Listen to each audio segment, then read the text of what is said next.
يستهل منتخب العراق مشواره في بطولة كأس العرب 2025 بمواجهة قوية أمام البحرين اليوم الأربعاء، ويستقبل استاد 974 مباراة العراق والبحرين في إطار الجولة الأولى من المجموعة الرابعة بدور المجموعات لبطولة كأس العرب المقامة في قطر، وهي المجموعة التي تضم أيضا منتخبي الجزائر والسودان. وتنطلق صافرة بداية المباراة في 1:30 مساء بتوقيت مصر، 5:30 مساء بتوقيت السعودية والعراق والبحرين.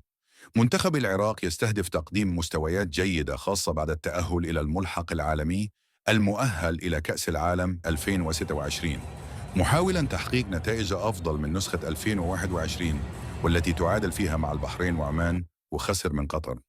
تمتلك قنوات بي إن سبورتس حقوق نقل مباريات كأس العرب 2025 في الشرق الأوسط وشمال إفريقيا، بجانب قنوات الكاس وأبو ظبي الرياضية وبعض الفضائيات العربية الأخرى.